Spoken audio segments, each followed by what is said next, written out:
LR, the liberal redneck here, coming to you from a country where a group of politicians are working overtime to make sure not every eligible voter can cast their ballot with relative ease.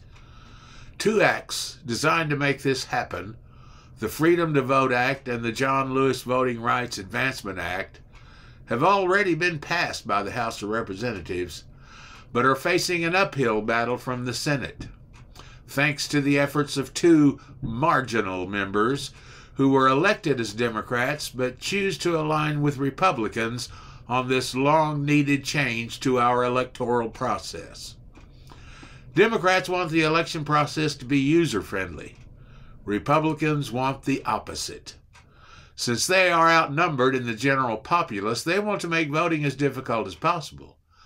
They are especially concerned with making it almost impossible for people of color to cast a vote, since most of them are inclined to vote for Democrats.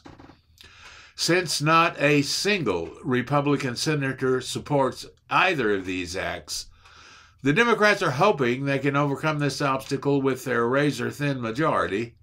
It could happen, but Senators Sinema of Arizona and Manchin of West Virginia are refusing to make the voting process a level playing field where the voice of most of our citizens decides the outcome of elections. Both are getting major pushback from their constituents and donors who favor free and fair elections where the majority rules.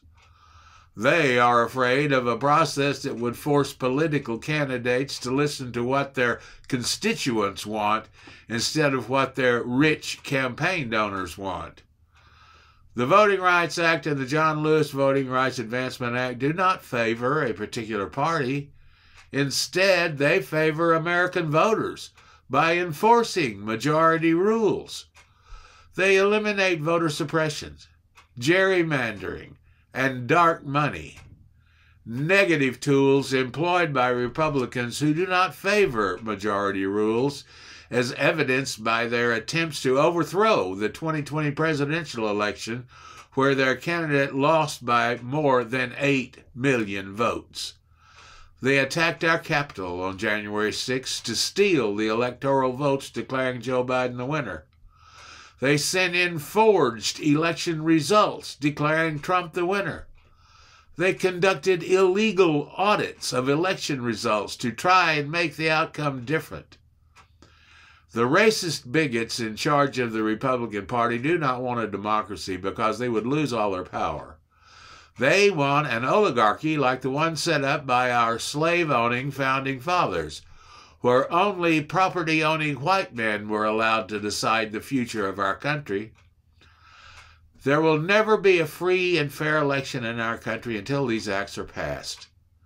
The reason Democrats favor these acts is because they listen and respond to the needs of everyone and not the desires of a handful of rich gluttons always on the search for more money.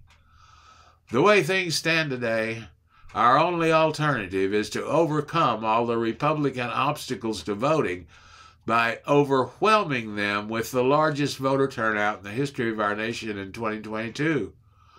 When Democrats have a solid majority, where two dissonants mean nothing, we can correct these fundamental problems in our election process by passing the acts designed to reinforce our democracy and truly let the most voters decide what is best for all of us instead of the richest. You can reach me with comments, questions, or suggestions at theliberalredneck@gmail.com. And you can listen to our podcast at houseofpublicdiscourseradio.com and blogtalkradio.com/theliberalredneck. Thanks for watching.